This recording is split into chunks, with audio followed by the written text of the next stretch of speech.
un jueves más de estudio, un jueves de ENARM con la Universidad La Salle. El día de hoy tenemos el gusto de presentarles a la doctora Itzel Pérez Gudiño, quien es médico cirujano egresada de la Facultad Mexicana de Medicina de la Universidad La Salle. Es oftalmóloga y especialista en segmento anterior y microcirugía de catarata en el Hospital para Evitar la Ceguera. Y nos platicará el día de hoy acerca de retinopatía diabética y retinopatía hipertensiva. Muchas gracias, doctora, por aceptar la invitación y bienvenida. Muchas gracias, Eric. Entonces, ya comenzamos, ¿verdad? Comparto la pantalla. Sí, por favor. Muy bien. Bueno, pues primero que nada, buenas tardes a todos. Qué bueno que están en esta plática. Tiene toda la intención de que reforcemos un poco un tema que es muy importante, no solamente por lo común que tiene esta patología, sino por el impacto que puede llegar a presentar, hablando de calidad y cantidad visual, ¿no? Vamos a hablar de la retinopatía diabética e hipertensiva y lo vamos a hacer de una manera bastante dinámica, de una forma en la que ustedes se puedan acordar de qué es lo que debemos de hacer, hablando del ENARM y hablando de una práctica general en donde ustedes nos apoyan demasiado como médicos, ¿de acuerdo? Entonces, vamos a hablar del panorama en el mundo y en México de diabetes e hipertensión, que eso evidentemente ustedes ya lo dominan y ya lo saben. Vamos a hablar de la fisiopatología. ¿Cuál es el problema? ¿Cómo lo vamos a clasificar? ¿Cómo lo voy a diagnosticar? Y evidentemente, ¿cómo lo voy a tratar? ¿Y cuál es el papel del oftalmólogo en todos estos aspectos de nuestra plática? Vamos a dejar al final de nuestra sesión unos minutos para poder platicar acerca de dudas. Si ustedes quieren preguntarme algo, entonces lo podremos hacer sin problema al terminar de la plática. Entonces, déjenme nada más, denme un segundo, vamos a minimizar esto. Ok, pues sabemos que la diabetes, como bien les decía ahorita, es la primera causa de ceguera prevenible. Siempre les digo que se deben de acordar de tres cosas.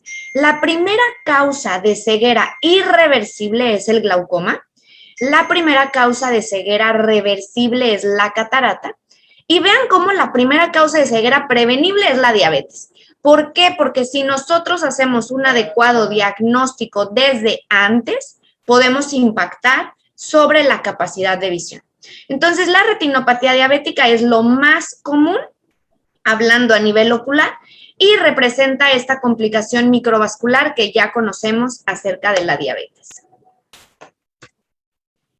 Todavía no se conocen específicamente cuáles son los mecanismos patogénicos de la diabetes, pero sí sabemos que hay inflamación, estrés oxidativo y estas alteraciones microvasculares que vienen de la hipoxia. La clave es esta hipoxia a nivel ocular que va a terminar produciendo neovasos. Y de ahí, como vamos a ver en la plática, vienen todas las complicaciones.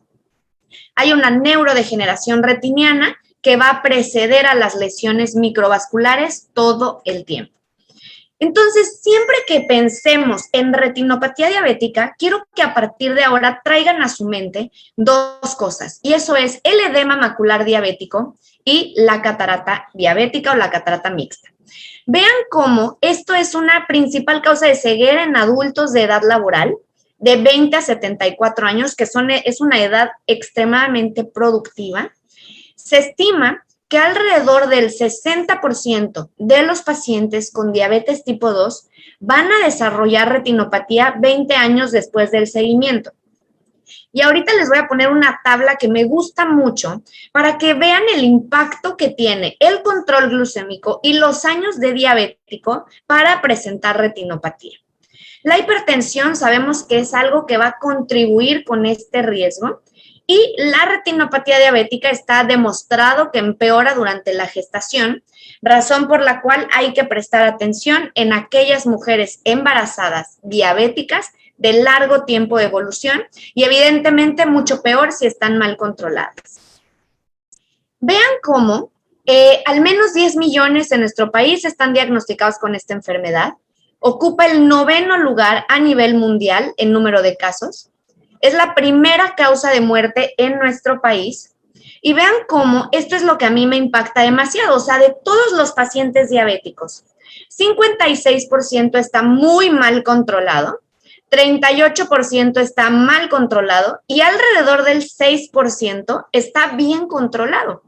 Recuerden que hablando a nivel de retinopatía diabética, lo ideal es que manejemos glucosas por debajo de 140. Yo sé que los cortes son mucho más bajos, pero en pacientes mal controlados podemos estar en ese rango justamente para que no haya más daño microvascular.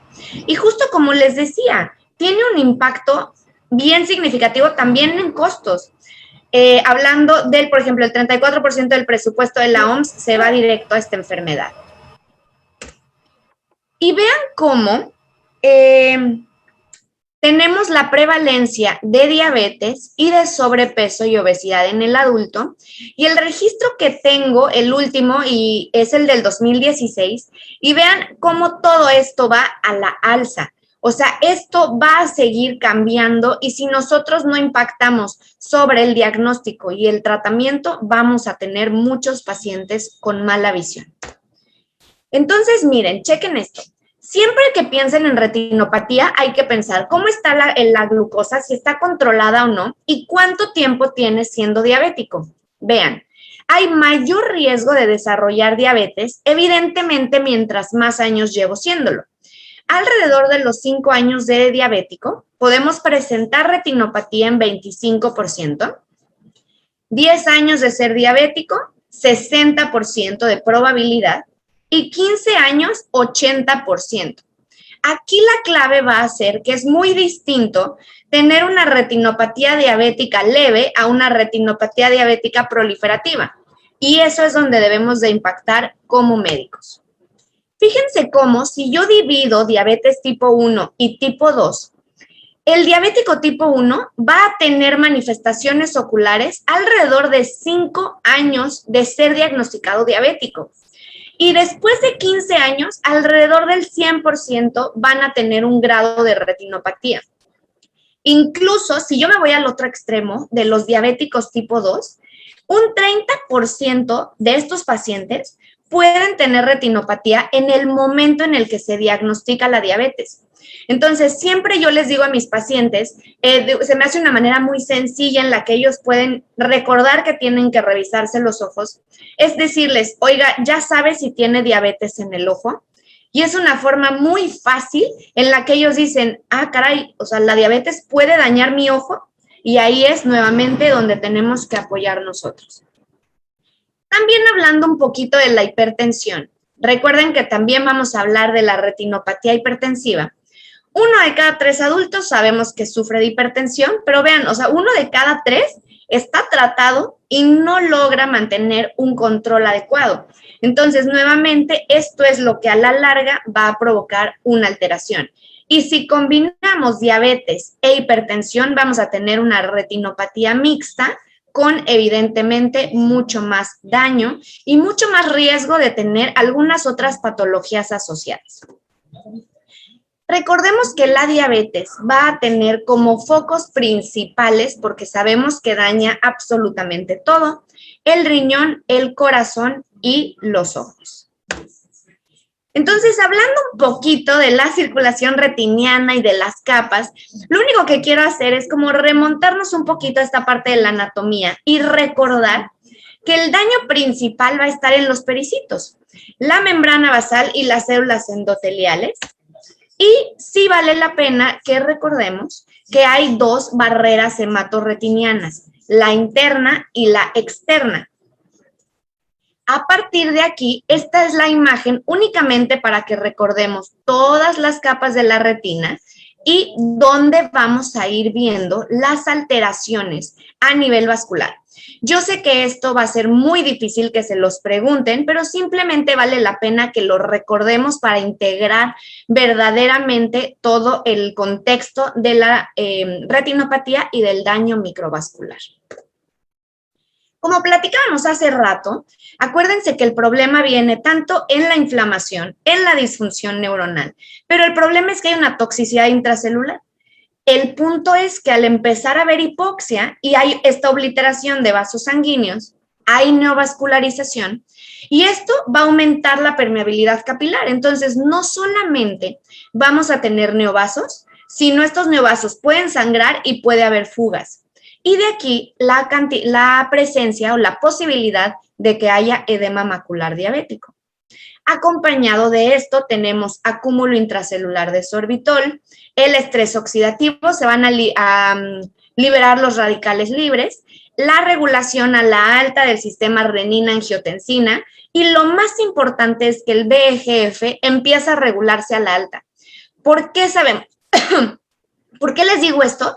Porque actualmente hay medicamentos que actúan sobre esto y vamos a impedir que haya una vascularización anormal o podemos detener esta cascada, ¿de acuerdo? Entonces, vean cómo nosotros tenemos la hiperglucemia. Empiezan a ver estos componentes proinflamatorios. Empieza a haber extravasación leucocitaria. Y aquí es donde empezamos con la degeneración microvascular. Podemos tener retinopatía diabética, algunas fugas capilares como el edema macular y la neovascularización. Pero todo viene de la mano de un acúmulo de sorbitol, de una obliteración de los vasos que va a causar hipoxia y de fuga capilar, ¿de acuerdo? Fíjense que una forma muy fácil en la que yo quiero que ustedes sepan cómo vamos a clasificar la retinopatía, y yo sé que esto seguramente ustedes ya lo han leído, solo vamos a focalizar los puntos más importantes. Nosotros podemos tener 3 opciones.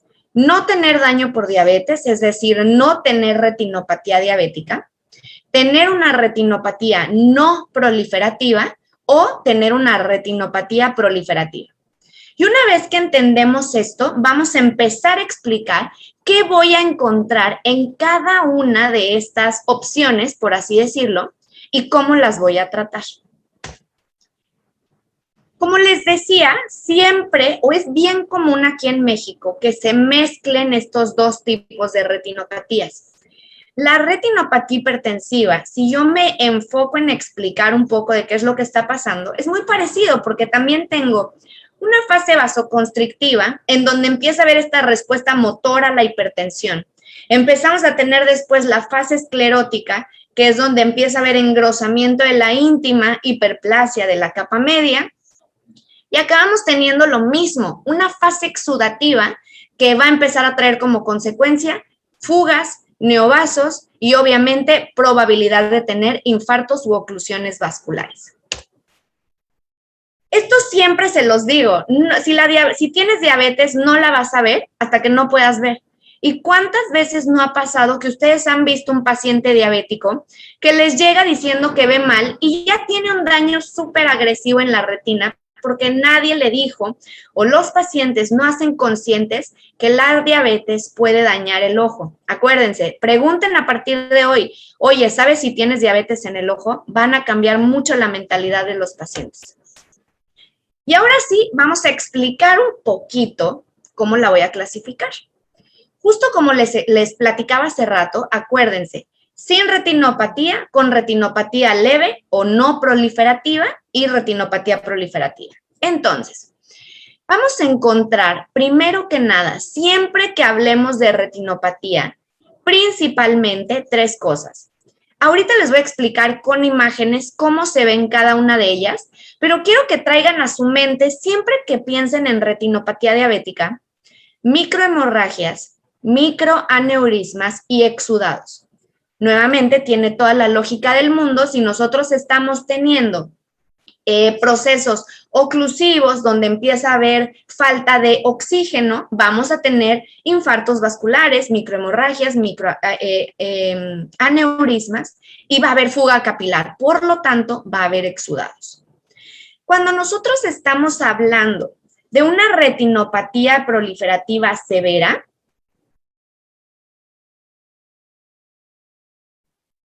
en ese momento vamos a pensar en neovasos y por lo tanto estos neovasos van a tener hemorragias vítreas y neovascularizaciones.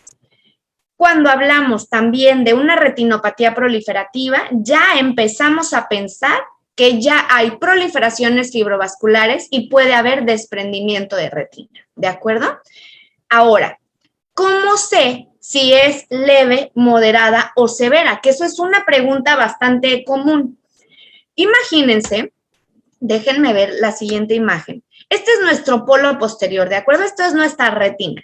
Lo que ustedes van a hacer para clasificar el problema es nuestro polo posterior o nuestro fondo de ojo, lo vamos a dividir en 4, como si fuera un pastel, ¿de acuerdo? 4 rebanadas. Si nosotros tenemos alteraciones de microhemorragias, microaneurismas o exudados en un cuadrante, se clasifica como una retinopatía leve. Si tenemos en los 4 cuadrantes, es una retinopatía severa. Estoy hablando, acuérdense, de microhemorragias, microaneurismas y exudados, ¿de acuerdo? Si lo tienen en los 4 cuadrantes, inmediatamente es una retinopatía severa. Lo moderado es todo lo que está en medio, evidentemente, y también cuando hay edema macular diabético, ¿de acuerdo? Entonces, ahorita vamos a empezar a explicar cómo se ven estas manifestaciones, pero acuérdense que así es como se va a dividir la retinopatía diabética. Hablando de los microaneurismas, sabemos que son dilataciones de la pared capilar. Recuerden que los vasos, como son neovasos anormales, no están bien formados. Les falta la capa íntima y eso va a traer como consecuencia que sean vasos que se rompen fácil, que fugan fácil. Entonces, estos microaneurismas que podemos ver aquí, siempre van a empezar en polo posterior y de ahí se van hacia afuera. Se expanden de manera centrífuga. ¿Esto por qué se los digo? Porque ustedes pueden decirme, oye, Itze, yo jamás voy a ver una retina si no tengo la lámpara de hendidura, si no tengo el equipo para verla. Justamente como las lesiones empiezan en el centro, si ustedes se asoman con su oftalmoscopio directo, este tiene en efecto 10 grados de visión, es poquito, pero van a poder alcanzar a ver alguna manifestación porque empiezan en el centro.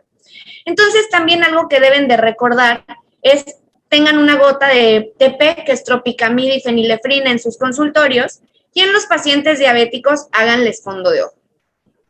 Por el otro lado, recuerden que el estudio clave para diagnosticar retinopatía diabética es la fluorangiografía. Ahorita les voy a explicar un poco de en qué consiste y qué es lo que vamos a observar, pero les quise poner las 2 imágenes para que puedan empezar a enseñarle a sus ojos cómo se va a ver un microaneurisma. Y son todos estos puntos hiperfluorescentes que se observan alrededor de los vasos principales de la retina. Y obviamente, al ser vasos que están sangrando y fugando, con el contraste de la fluoresceína van a brillar. Posteriormente tenemos las hemorragias. Las hemorragias pueden ser de muchos tipos, yo lo sé, yo sé que pueden ser de muchas formas, puntiformes, en flama. Sin embargo, quiero que sepan que van a acompañar a los vasos sanguíneos principales y pueden coexistir, o sea, podemos tener muchos tipos de hemorragias. Y nuevamente, las hemorragias casi siempre cuando están en las capas superficiales se van a ver como manchas oscuras. En esta imagen, aprovechando que lo tenemos aquí, vemos estos puntos blancos. Esto es lo que se llama exudados. Son zonas de fuga de líquido de trasudado que van a provocar el típico edema macular diabético. Justamente vean cómo se los muestro en esta imagen. Y aquí, en esta parte del estudio, tenemos el OCT de mácula, que es el otro estudio que también vamos a solicitar para hacer el diagnóstico de retinopatía, en particular el diagnóstico de edema macular. Entonces, son zonas que son blanco-amarillentas en la retina y se acompañan de zonas de engrosamiento macular. Esto nosotros lo vemos únicamente en el OCT, ¿de acuerdo? Les muestro las imágenes porque si les llegan a poner algo así en el examen, quiero que vean cómo se ven y cómo pueden identificar de manera rápida entre una retinopatía no proliferativa y una retinopatía proliferativa. Podemos tener los amires o los arrosariamientos venosos, en donde ya empezamos a ver estos shunts, estas ramificaciones anormales de los vasos sanguíneos. Y es un paso previo a empezar con la neovascularización retiniana, ¿de acuerdo? Vean cómo estos son los vasos que les comento en donde no tenemos íntima, son mucho más delicados, se rompen mucho más fácil, siempre van a acompañar a los vasos principales.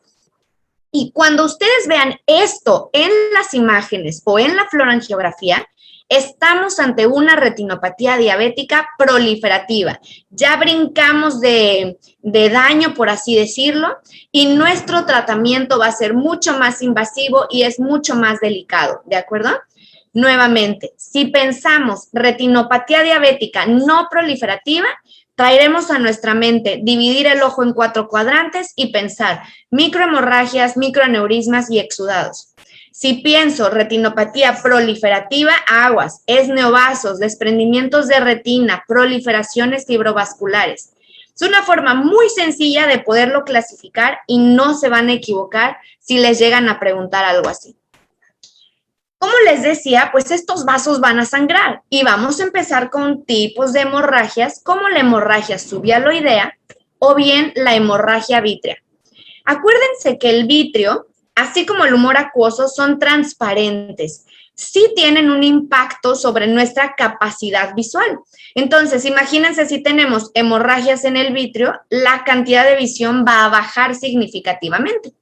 Y solo para que sepan, las hemorragias vítreas se clasifican del 1 al 4, dependiendo de cuánto sangrado tengamos. Yo sé que ustedes esto probablemente no lo midan, pero que sepan para fines de examen que se clasifica en grado 1, 2, 3 o 4. Las hemorragias vítreas tienden, o lo que nosotros esperamos, es que desaparezcan solas en un lapso de 3 meses. Cuando esto no sucede, aquí es otro punto de inflexión porque el tratamiento va a cambiar. De esta forma, ustedes pueden saber cuándo un paciente debe de ser tratado de manera quirúrgica. Y les van 2 opciones o 2 respuestas rápidas. ¿Cuándo le van a hacer cirugía a un paciente con retinopatía diabética? Cuando hay hemorragia vítrea que no se quite después de 3 meses o cuando haya desprendimientos de retina. Todo lo demás se va a tratar de manera menos invasiva y ahorita lo vamos a platicar, pero esto valía la pena como hacer una pequeña pausa. Lo que sigue en gravedad, pues es que se desprenda la retina. Acuérdense que el vitrio está pegado a la retina, está adherido a esta retina. Evidentemente, si nosotros tenemos sangrados, en estas zonas de adherencia va a empezar, al momento en el que se empieza a reabsorber, vamos a dejar zonas de fibrosis. Estas fibrosis, acompañadas de un vitrio que ha cambiado de consistencia después de este proceso diabético, va a empezar a tener tracciones y va a acabar desprendiendo la retina. Aquí vale la pena que recuerden que hay 3 tipos de desprendimientos. El primero es el traccional, como su nombre lo dice, la retina es jalada, es traccionada y por eso se desprende. El desprendimiento regmatógeno, que como su nombre lo indica, tenemos un regma o un agujero, y esto es súper común de pacientes con miopías altas o incluso moderadas. Y el desprendimiento seroso, que es más inflamatorio. ¿Por qué les cuento esto? Porque si a ustedes les ponen en la pregunta qué tipo de desprendimiento tiene un diabético, inmediatamente deben de saber que es traccional. Saben que no se le hizo un agujero, saben que no se le formó líquido y empezó a trasudar y eso la desprendió. Entonces, recuerden esto que es muy, muy importante y de manera sencilla, cómo van a identificar qué tipo de desprendimiento tuvo nuestro paciente. Por el otro lado, hay una clasificación para la retinopatía hipertensiva, que la que utilizamos es la de Keith, Wagner y Barker. La graduamos del 1 al 4. La que más me interesa que ustedes se aprendan es el grado 4, ya que el grado 4 vamos a tener edema macular, edema de nervio óptico y evidentemente todas las otras alteraciones que ahorita vamos a ver. El grado 1 sabemos que no tiene retinopatía. El grado 2 vamos a tener estrechamientos arteriolares, que no se me preocupen, ahorita les voy a enseñar fotos para que sepan cómo se ven. Pero el grado 2 es estrechamiento. Acuérdense, empieza a haber una respuesta vasomotora a la hipertensión. Después empieza la fase esclerótica y empieza la fase exudativa. Vamos a tener exudados, manchas algodonosas, hemorragias. Y como les decía el grado 4, ya tenemos edema de nervio óptico. Esta es evidentemente la hipertensión maligna y es la más preocupante para nosotros porque un edema de nervio óptico va a impactar muchísimo en la cantidad de visión, ¿de acuerdo? Ahora vean, el grado 2, acuérdense que vamos a tener estrechamiento de las arterias y vean cómo se observan en estas imágenes, alteración en los cruces arteriovenosos, vean cómo aquí se pierde por completo el grosor. Vamos a tener las hemorragias, que solo como fun fact, acuérdense que hay hemorragias en flama, hemorragias en punto. Siempre que vean estos cambios amarillentos o blancos en la retina, son los exudados, las zonas de fuga.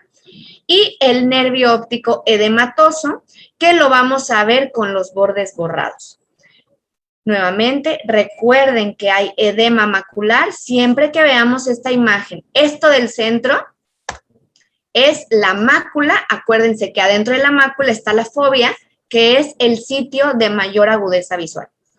Todos los pacientes que tienen retinopatía diabética con daño macular, su agudeza visual va a ser de 20/200 para abajo.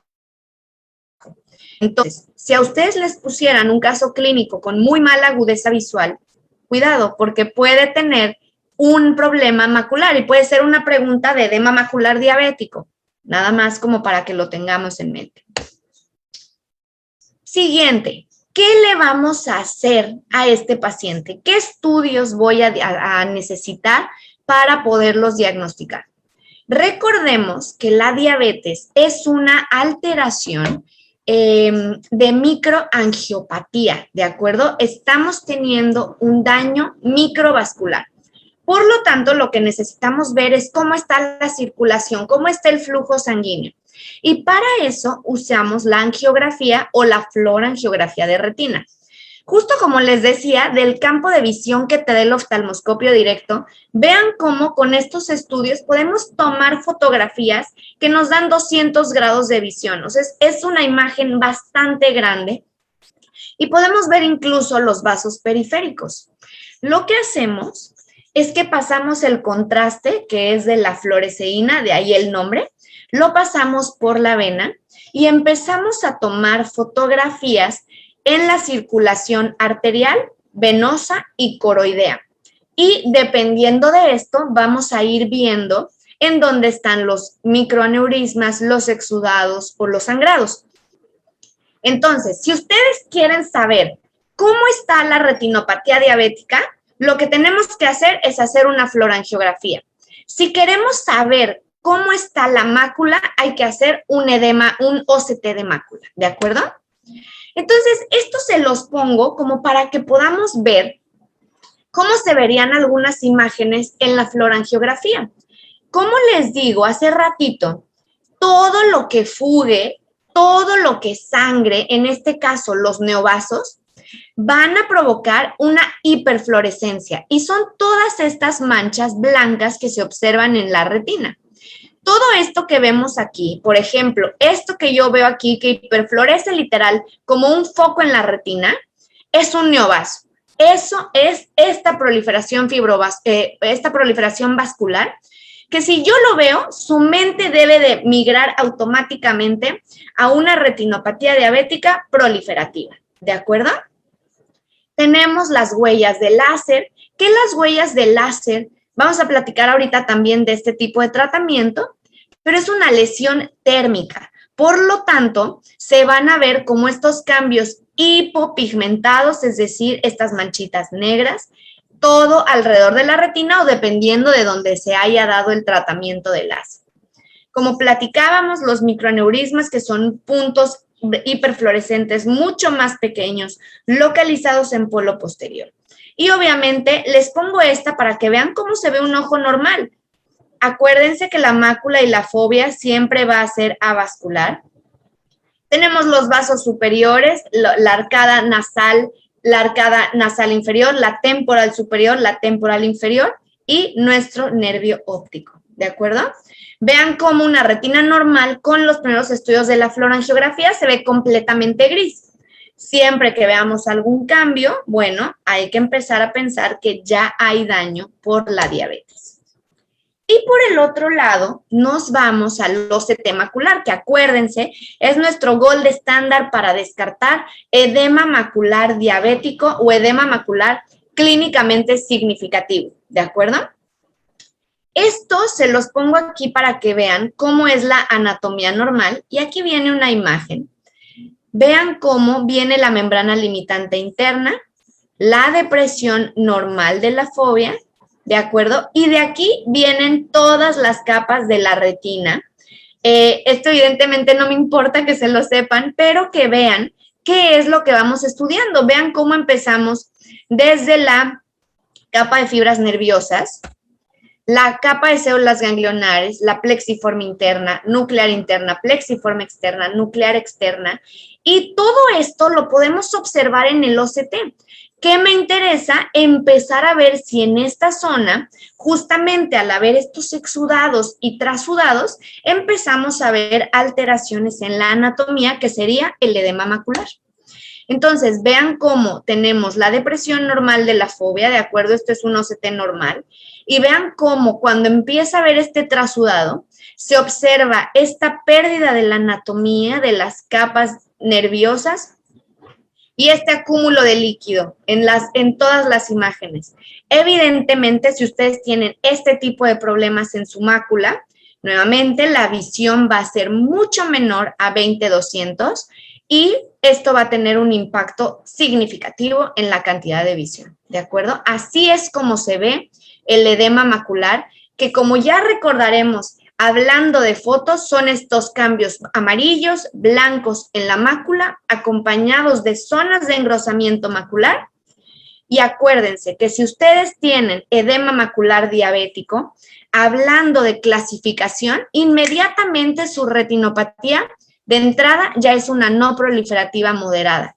De ahí puede estar peor, claro, pero de entrada ya entró dentro de la clasificación de una retinopatía moderada, ¿ok?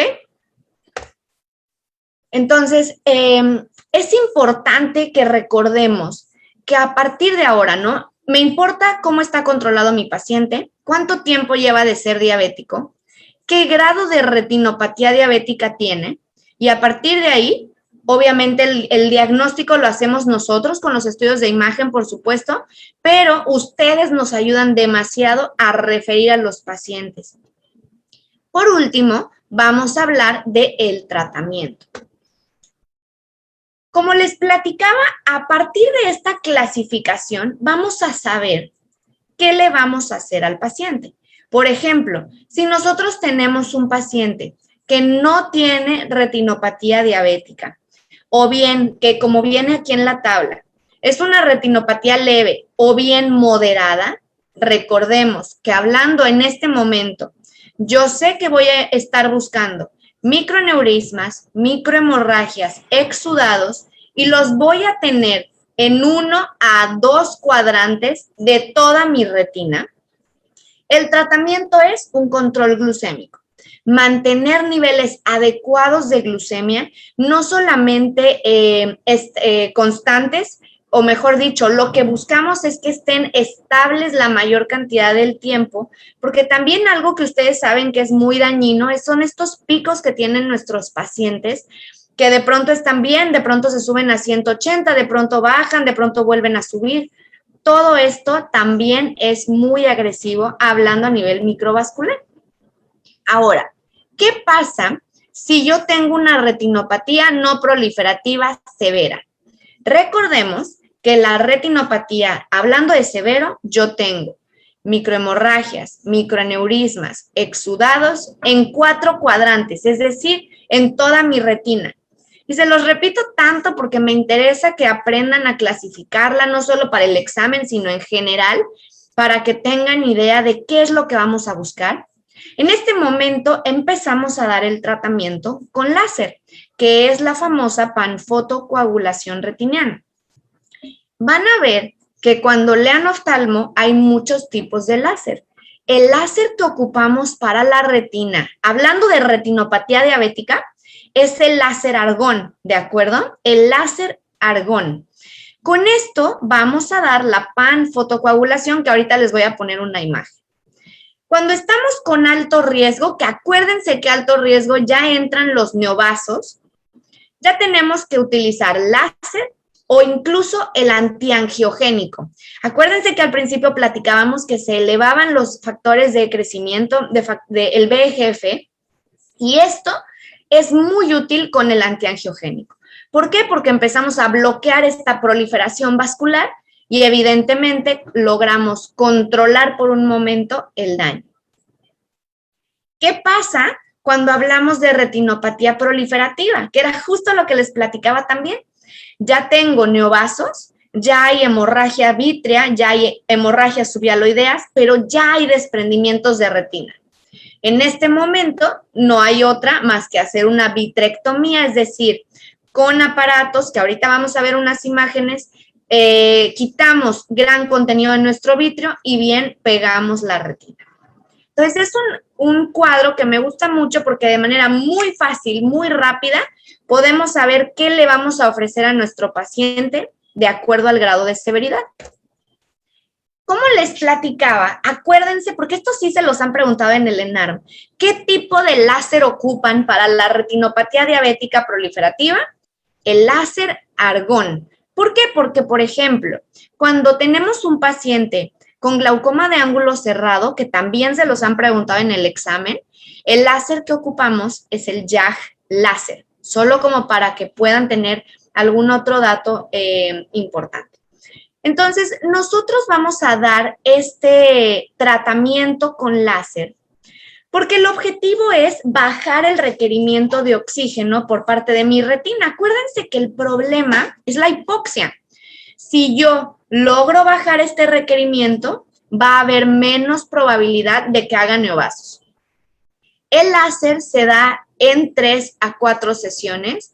Nunca se da en una pura sesión porque al inflamar nuestro ojo podemos tener un edema macular o un desprendimiento de retina secundario por el láser. Y son estas manchas blancas que se observan aquí. El láser es una lesión térmica, por lo tanto quema la retina. Y lo observamos en polo posterior como estas manchas blancas. Acuérdense que si yo lo veo en la fluorangiografía se va a ver diferente. Ahí se ve como cambios hipofluorescentes, es decir, cambios negros. Hablando de la vitrectomía, como les decía, esta ya es la parte quirúrgica. Nuevamente, muy fáciles las indicaciones. Hemorragia vítrea que no se quita después de 3 meses, desprendimiento de retina y acuérdense que el diabético desprende la retina por tracción. Entonces, utilizamos una luz que se llama candelabro, el vitrector, que es el que va a comerse, por así decirlo, todo el vitrio, y de esta manera vamos a lograr limpiar nuestro polo posterior. En ocasiones les han preguntado, por ejemplo, que el tratamiento es facoemulsificación más vitrectomía. En todos los pacientes mayores de 55 años, recuerden que la probabilidad de tener principios de catarata senil, pues existe. Siempre que nosotros entramos a cualquier procedimiento quirúrgico en la retina, hay una alta probabilidad de que el cristalino se opaque, es decir, que haga catarata. Esta es la razón por la que se deciden hacer procedimientos combinados de catarata y de retina. Entonces, ahí mi consejo sería, para fines de examen, si a ustedes les preguntan en un paciente mayor de 55 años, Una opción correcta es hacer un tratamiento mixto de catarata y de vitrectomía. Puede ser que solamente quieran hacer vitrectomía, claro, pero la probabilidad de que ese paciente haga catarata 6 meses después de la cirugía es muy alta. Siguiente punto importante. Cuando tenemos desprendimientos de retina, podemos ocupar algunas cosas para reaplicarla. Podemos utilizar aire, podemos utilizar gas o podemos utilizar silicón. Esto yo sé que es mucho más profundo o más especializado, por así decirlo, pero que sepan que esto se puede utilizar para reaplicar la retina. Después de esto, hay que cuidar posición de cabeza, hay que cuidar altura o dónde vive el paciente, pero solamente se los menciono para que sepan si es que llegan a tener duda de cómo reaplico la retina. Y por último, el antiangiogénico, que aquí tenemos algunas opciones que son bastante comunes, el bevacizumab, ranibizumab, el aflibercept, e incluso se está utilizando el esteroide intravítrea. Una complicación de los esteroides intravítreos es que pueden provocar hipertensión ocular y eso evidentemente pues no es bueno porque de por sí los diabéticos ya tienen un riesgo de hacer un glaucoma neovascular. Pero bueno, en este caso se puede utilizar y acuérdense que el objetivo es bloquear esta proliferación microvascular, este daño de neovasos, justamente para tratar de evitar el daño. Entonces el tratamiento va a ser darle láser para generar menos requerimiento de oxígeno, inyectar un antiangiogénico para bloquear el VEGF y hacer cirugía si yo veo que después de un tiempo pues no logro recuperar a mi paciente. No sé si han escuchado muchas veces que hay pacientes que no quieren, por ejemplo, ponerse insulina, que porque saben que al ponerse insulina van a perder o a tener mucho más impacto sobre la progresión de la diabetes. Sucede algo muy parecido cuando nosotros tenemos el láser. Muchos pacientes no quieren darse este tratamiento porque creen que van a perder la vista o que van a empeorar, etcétera. El problema aquí es que ya vieron, el láser se da en un estadio bastante avanzado de la diabetes y no es que vayan a empeorar o a perder más la vista, sino que ya estamos ante una retinopatía avanzada, ¿de acuerdo? Entonces, bueno, nada más esto es como para que sepan, porque no sé si les ha tocado con algún paciente que de pronto no quiere hacer esto. Entonces, ahora, ¿cómo lo voy a seguir? O sea, ¿qué le voy a hacer a un paciente que ya identifiqué que es diabético, que ya identifiqué que tiene retinopatía? ¿Qué sigue? Cuando no tienen daño o tienen un daño leve, podemos verlos de 8 meses a 1 año. Esto es donde queremos tener a nuestros pacientes porque el pronóstico es bueno, la recuperación, nunca va a haber un retroceso de los daños, pero se puede controlar. Cuando tenemos algo moderado, que acuérdense que lo moderado, ya estoy hablando también de edema macular diabético, aguas, el seguimiento es de 6 a 8 meses. Si ya tengo un daño severo, de 4 a 6 meses. Y si tengo algo proliferativo, es de 2 a 3 meses. ¿Por qué? Porque aquí acuérdense que el daño puede ser tanto de neovasos, como de hemorragias, como de desprendimientos de retina. Entonces, obviamente hay que ver mucho más seguido a nuestros pacientes, aunque tengan pues un poco de mala agudeza visual. Entonces, nuevamente, ya para terminar nuestra plática, acuérdense que hay una importancia en el control metabólico y en el tiempo de diabetes, porque esto me va a retrasar el inicio de una retinopatía diabética. Si yo controlo bien a mi paciente, voy a retrasar esta progresión. Voy a disminuir la probabilidad de que se me vaya de no proliferativo a proliferativo. Voy a disminuir la probabilidad de que me haga edema macular. Y obviamente la necesidad de darle láser. La clave está en control glucémico y en cuánto tiempo lleva siendo diabético, ¿de acuerdo? Estos objetivos terapéuticos se los pongo siempre para terminar, aunque yo sé que ustedes son mucho más expertos en esto que yo, pero recordar que hay que cuidar a nuestro paciente. Si es hipertenso, también darle manejo, cuidar el nivel de azúcar y estar al pendiente de que vaya al oftalmólogo. Y se los vuelvo a decir, pregúntenle a sus familiares y a sus familiares que tengan diabetes, a pacientes que tengan diabetes. Oye, ¿sabes si tienes diabetes en el ojo? Y ¡pum! O sea, cambia por completo la forma de ver las cosas. Obviamente, si ustedes les dicen a un paciente, ¿tienes retinopatía diabética? No, pues ni nos van a entender. Entonces, lo que tenemos que hacer es trabajar juntos para que podamos impactar más sobre el diagnóstico de este tipo de pacientes. Todo hay que hacerlo previniendo, diagnósticos oportunos y una comunicación muy buena de ustedes con nosotros como los oftalmólogos, como ya un contacto mucho más profundo de este tipo de pacientes. Y siempre termino con esta imagen que me encanta, que espero que hayan empezado la plática así, pues ahora ya estén mucho más listos y seguros para poder resolver estas preguntas y tratar a final de cuentas ese problema de la retinopatía diabética. ¿De acuerdo? Déjenme ver qué horas son. Pues acabamos justo a tiempo para los 10 minutos de preguntas. No sé si tengan alguna duda.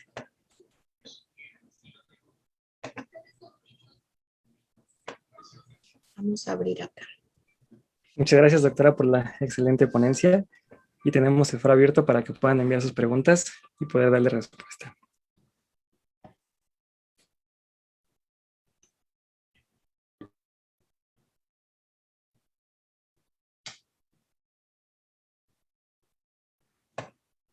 No, pues todo quedó muy claro.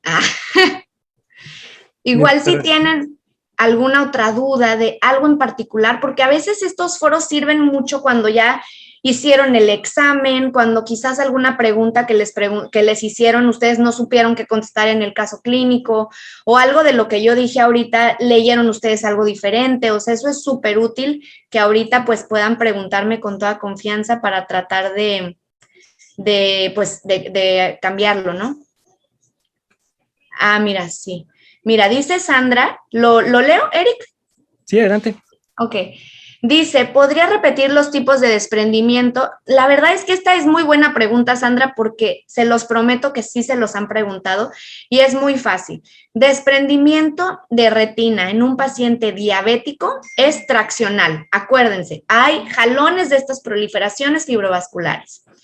Hablando de un paciente con miopía, el desprendimiento más común es el regmatógeno, es decir, el de un agujero. Por ahí entra líquido y diseca la retina.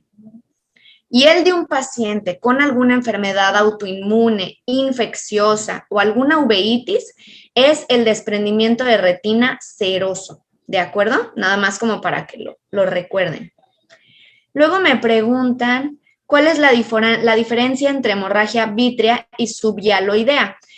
Ok, fíjense que, acuérdense, todo tiene envolturas adentro del ojo. La hialoides es lo que envuelve al vítreo. El vítreo es el relleno del ojo, por así decirlo. Es lo que está en polo posterior, lo que está pegado a la retina. La hemorragia subhialoidea, como su nombre lo dice, va a ser un sangrado en esta capa, que es la hialoides. Y la hemorragia vítrea va a ser una hemorragia mucho más interna, por así decirlo, que evidentemente va a ser una hemorragia en vítreo. Entonces, nada más es como por darle un nombre, como por decir el sitio en donde está el sangrado, en la hialoides o en el vítreo. ¿De acuerdo? Luego pregunta Sandra Astorga, ¿requiere cuidados especiales la aplicación de tropicamida y fenilefrina? Cuando lo van a hacer combinado, yo nada más les recomendaría asegurarnos de que pues, la presión de nuestro paciente esté bien y preguntar si no hay antecedentes de glaucoma. ¿Por qué? Porque aquí, cuando tenemos antecedentes de un glaucoma, podemos sospechar un glaucoma de ángulo cerrado, es decir, nuestro ángulo iridocorneal o nuestra coladera de filtración es mucho más pequeña de lo normal. Y al poner una gota de tropicamida y fenilefrina, podemos provocar un bloqueo pupilar. El riesgo de que esto suceda es muy bajo, alrededor del 3%, pero bueno, siempre puede suceder. O sea, ¿Cuál es ese cuidado? Obviamente, solo preguntar si tienen estos antecedentes de glaucoma y si no, simplemente estar al pendiente del paciente. Pero de verdad que ustedes nos ayudarían muchísimo si agarran su oftalmoscopio y pueden revisar a un paciente. Van a diagnosticar y van a aprender a ver este tipo de cosas que son muy, muy comunes. Ahora, Ismael dice, buenas noches. En fondo de ojo, ¿cuál es la diferencia entre retinopatía diabética e hipertensiva? Esta es también muy buena pregunta. Fíjense que, acuérdense que la verdad es bien común que todos nuestros pacientes sean diabéticos e hipertensos, ¿no? Estamos de acuerdo. Acuérdense que todo paciente diabético vamos a buscar microhemorragias, microaneurismas o exudados. Y si tiene retinopatía hipertensiva, también puede tener estos cambios, pero acuérdense que el problema es más vascular. Entonces van a ver los estrechamientos de las arterias y las venas, los engrosamientos de los vasos, y eso es el daño más característico. O sea, en la diabética se va a dañar toda la retina periférica, pero no tanto el centro vascular. Y en la hipertensiva, sí, ahí sí empieza el estrechamiento y la fibrosis. Entonces, es nada más como una pequeña forma fácil de poderlo diferenciar. Luego me pregunta Elizabeth, buenas noches, disculpe, en el simulador se me han confundido las fotos de exudados algodonosos con la panfotocoagulación. ¿Cómo podría diferenciarlo? Dijo que eran lesiones térmicas, pero en las fotos se ven iguales para mí. La verdad es que sí, y yo lo entiendo porque pues no están acostumbrados a ver este tipo de ojos. O sea, a mí me ponen algo de una imagen, no sé, de un riñón y pues la verdad no, pues no sé, ¿no? Entonces, fíjense. ¿Pudiera volver a compartir mi pantalla un segundo? Sí, doctor, adelante. Miren. Vean. Fíjense cómo los exudados, de entrada, sí son manchas mucho más grandes, con menos forma, por así decirlo. Son como estas manchas que se ven. Son, a final de cuentas, fugas, pero son más concéntricas, las vas a ver más en el centro, porque acuérdate que son más comunes en la mácula. Y las huellas de panfotocoagulación, como el láser es circular y tiene un spot definido, mira cómo se ven de entrada. Estas, al contrario, van a estar en la orilla de la retina y ve cómo se ven círculos, círculos, círculos, círculos, círculos, círculos, y siempre van en hilera. Los exudados son menos regulares, son más dispersos. Por ejemplo, en esta imagen, estos tres de aquí serían exudados, son mucho más chiquitos y si te das cuenta, no se ve la forma del círculo, porque como te digo, el láser tiene un spot, tiene una forma circular y así es como los pudieras diferenciar como de manera más fácil. Y déjenme regresarme al chat. Dice Fernanda, ¿qué tanto mejoran los pacientes después de la panfotocoagulación? Es justo eso. O sea, acuérdense que una vez que ya llegamos al daño de la panfoto, yo no busco mejorarle la visión al paciente. El punto es que no empeore, el punto es que yo logre detener la progresión y de esa manera ayudarle a que no haya más riesgo de edema macular, de catarata, de sangrado en hemorragias vítreas. Entonces, una panfotocoagulación nunca me va a hacer ver mejor, solo me va a detener el daño, ¿ok? Qué bueno que sí entendiste la diferencia, muy bien. No sé si hay alguna otra duda. Y si no, de cualquier forma, con todo gusto, ahí ya les puse mi Instagram. Si tienen alguna duda, si algo les sale cuando lean algo, de verdad, con toda confianza, me gusta mucho ayudarles y obviamente parte de la enseñanza de parte de La Salle es que podemos apoyarlos y si tienen alguna duda de verdad, no se queden con ella aunque crean que la deberían de saber y escríbanme y juntos lo podemos resolver sin problema. Muy bien, pues voy a dejar de compartir. Listo. Muchísimas gracias, doctora, por su participación y por todo el apoyo para la realización de esta sesión de webinar.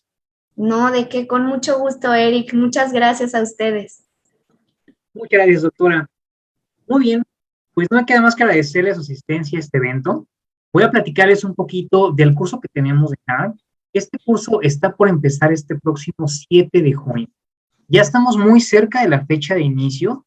El curso va a durar un mes y medio. Es justamente para poder prepararlos para este examen que va a ser muy complicado. Y pues bueno, tenemos más de 30 especialistas para poder ayudarlos, para poder asesorarlos en todo momento. Y pues bueno, no solamente de esta área, sino de muchas más, como es la parte pedagógica, la parte psicológica y demás. Es un curso bastante completo, donde se analiza justamente las preguntas del año pasado y justamente se analiza qué nuevos temas vienen, lo actualizamos constantemente, van a encontrar un curso bastante completo, es completamente en línea este curso, completamente en línea y tienen diferentes herramientas para llevar a cabo su aprendizaje. Tienen videos explicativos, tienen sesiones en tiempo real con esos expertos, tienen infografías y también cuentan con un simulador. En ese simulador, justamente, tenemos preguntas muy similares a la parte del examen o las que han venido en ocasiones anteriores para que ustedes puedan corroborar efectivamente si ya están preparados para realizar esta prueba. Entonces, les voy a dejar los datos de contacto para que ustedes puedan tener mayor información del curso, nuestras redes sociales y un link para que ustedes puedan también ahí dejar sus datos. Si ustedes quieren más información, entren justamente a este enlace, dejen sus datos, nos vamos a comunicar con cada uno de ustedes para poder darles esta información completa. Y pues bueno, muchísimas gracias por acompañarnos el día de hoy a este evento. Mi nombre es Ángel Munive, soy jefe de promoción y publicidad. Muchísimas gracias, que pasen muy buena noche.